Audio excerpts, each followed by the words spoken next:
Et oui, les amis, nous avons reçu plusieurs alertes ce matin. Nous disons que il y avait affrontement au campus de Cocody, là, voilà, entre les membres de la FESI, tout ça, entre les étudiants et certains policiers. Franchement, je ne sais vraiment pas ce qui s'est vraiment passé, mais selon ce que nous avons reçu, il paraît que les manifestations ont commencé ce matin-là, voilà, aux alentours de l'université de Cocody, plus précisément à l'intersection du boulevard Mitterrand. On dit François Mitterrand et avenue Grande École, à proximité de l'entrée principale de l'académie de police et de l'université Félix Houphouët-Boigny.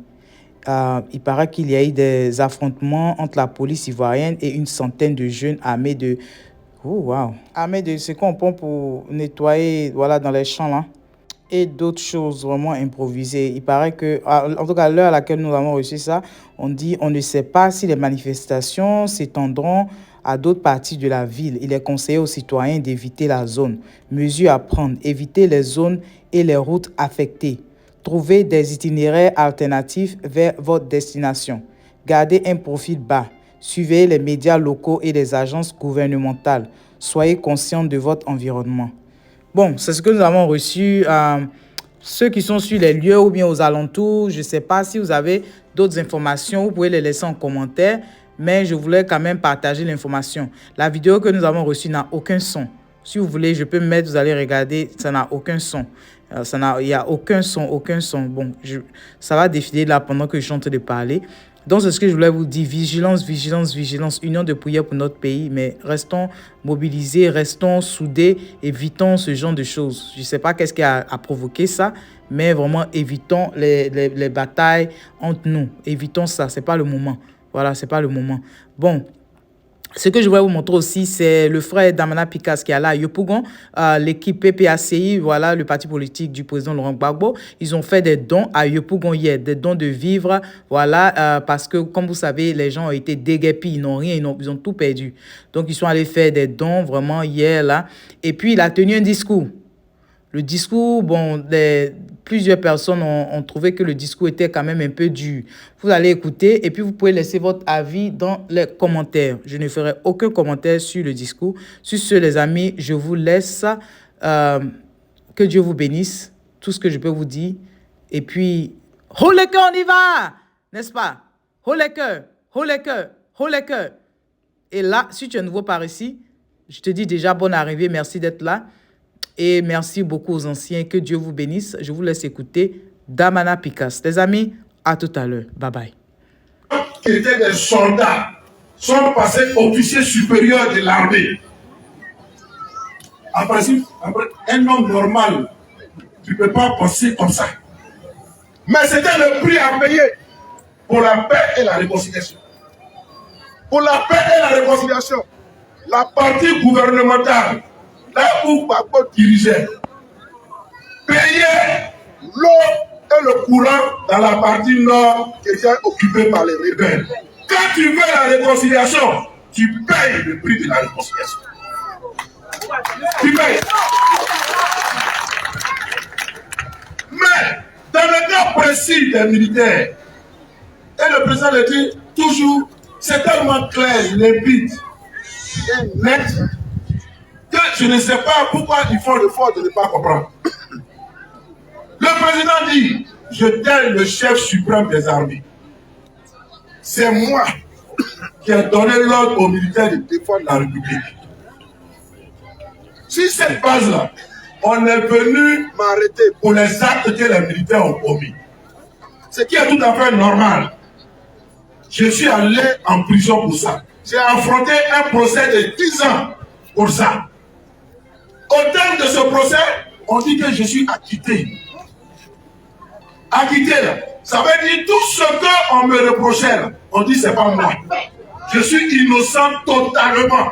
Et donc, j'ai gagné mon procès. J'ai gagné mon procès pas pour moi seulement. Je l'ai gagné aussi pour les militaires que j'ai engagés. Donc, comme je suis libre, qu'est-ce que ceux à qui j'ai donné l'ordre d'agir font en prison? Voilà. Voilà. Ils ont eu tout le temps pour démontrer que Gbagbo est coupable. Tout le temps. Lors de l'audience de la confirmation des charges, en février 2012, les preuves pour ouvrir un contrat étant très faibles, pour ne pas dire inexistants, le procès aurait dû s'arrêter en 2012, février. Mais au lieu de libérer Laurent Gbagbo, les juges, par une alchimie juridique dont eux seuls ont le secret, on dit non, on le garde en prison. Un soudain, on te donne 6 mois pour te promener encore dans le monde entier pour envoyer la preuve que Gbagbo est coupable. Un soudain est venu, elle s'est promenée à Djamé, à William Civil, à Bobo, partout. Elle est partie au Ghana, au Burkina. Elle a cherché, c'est pas seulement 6 mois, elle a cherché pendant des années. Elle n'a rien trouvé. Et donc, c'est légitimement que Gbagbo a été libéré. Donc, chers amis du gouvernement, ce Gbagbo-là, il ne veut confesser ou avouer aucun crime. Parce qu'il n'en a commis aucun. Gbagbo n'a commis aucun crime. Voilà. Et c'est votre justice. La justice que vous avez manipulée, c'est cette justice-là qui l'a libéré. Donc quand il parle de la paix et de la réconciliation, mais il doit être écouté. Il doit être écouté. Parce que c'est le chemin qu'on doit emprunter. C'est le chemin qu'on doit emprunter. Mais vous savez, s'il ne libère pas les militaires,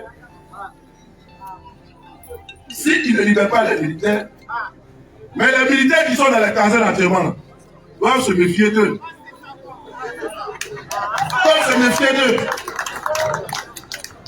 Parce que ça veut dire que s'il y a un problème demain, ils ne vont pas faire comme Gbagbo Laurent.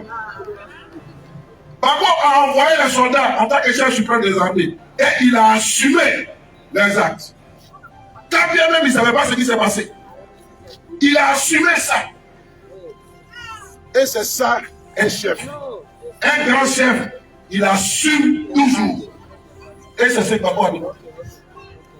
On vous demande de libérer des militaires qui n'ont rien fait et vous les conservez en prison. Ça fait aujourd'hui plus de 10 ans qu'ils sont en prison. Impossible de regagner leur famille. Impossible de regagner leurs parents, leur maison.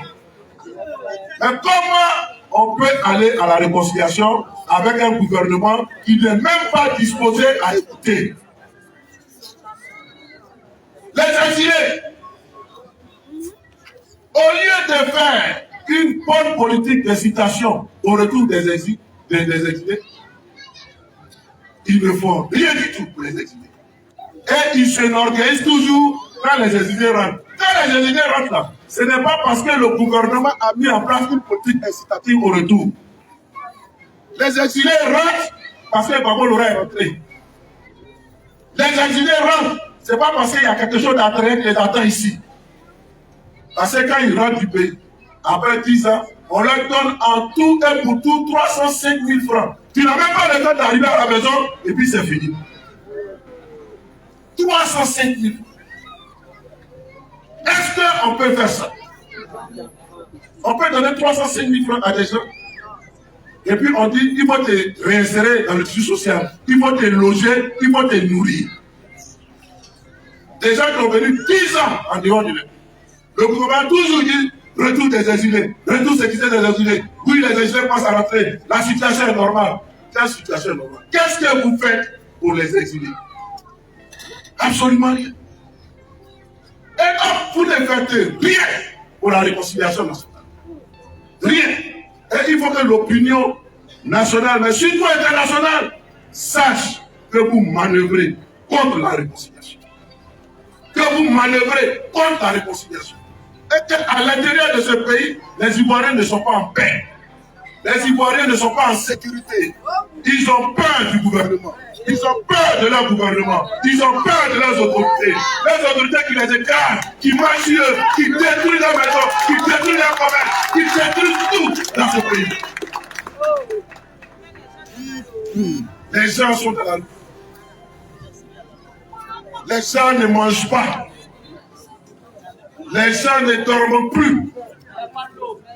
Et puis, on parle de réconciliation, on dit tout va bien dans ce pays. Donc, chers parents, c'est ce que j'étais venu vous dire. C'est ce que j'étais venu vous dire. Nous allons engager une bataille. Une bataille. La bataille du droit. Quand je parle de la bataille du droit, il y en a qui sourient du coin des lèvres. Parce qu'ils pensent que ça ne va pas aller quelque part. Mais vous croyez que moi je suis fou? Vous croyez que je suis fou? Je ne suis pas fou, hein? Je sais ce que j'ai fait. J'ai dit, on va engager la bataille judiciaire.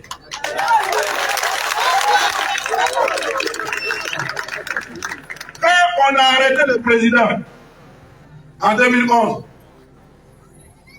il y a beaucoup qui ont dit qu'il n'allait pas venir, non? Il y a beaucoup qui ont dit que c'est fini pour lui. Voilà. Ça a duré combien d'années? Ça a duré combien d'années? Mais est-ce qu'il va pas rester là-bas? Non! Il n'a pas gagné? Il a gagné! J'ai dit, on va engager la bataille judiciaire. Et comme on est convaincu qu'on a raison, je vous rassure qu'on va gagner. Donc, prenez votre mal en patience. J'apporte ma solidarité, mon soutien, mon réconfort. J'ai vu la soeur qui est là-bas, qui a la jambe pratiquement fracturée dans le plâtre. Je partage la douleur des pères et des familles. Ils ne savent même pas ce qu'ils vont dire à leurs enfants. Je partage ça. On est de cœur avec vous. Amen. Le président Laurent Gbagbo est de cœur avec vous. Amen. C'est pourquoi il m'a envoyé de venir voir, de venir entendre, de venir écouter, de venir entendre. Vous le connaissez et il vous connaît. Amen. Vous le connaissez et il vous connaît. Ouais. Rassurez-vous. Rassurez-vous. Et puis, préparez-vous. Organisez-vous. Organisez-vous. Parce que vous avez aussi la solution entre vos mains. C'est vrai. Vous avez aussi la solution entre vos mains. Mais ça, c'est prochainement. Quand je vais arriver ici, je vais vous dire. Parce que je vais revenir. Mais j'ai dit, vous avez une partie importante de la solution entre vos mains. Vous avez une partie de la solution entre vos mains. Quand je vais arriver ici la prochaine fois, on va décliner ça et puis chacun va comprendre. Et puis on va se préparer pour gagner cette bataille. Que Dieu vous bénisse. Que Dieu vous bénisse. Que Dieu vous bénisse. Merci beaucoup. On le met en prison. On lui a jugé. On n'a rien prouvé. Mais quand même, on lui met en prison. Un seul mot bruit. Un seul mot bruit. On lui a coupé. Mais là-bas où il est chez les bras, il est en prison. Solo tu vois. Solo tu vois, Solo kilo. C'est un enfant qui est pris.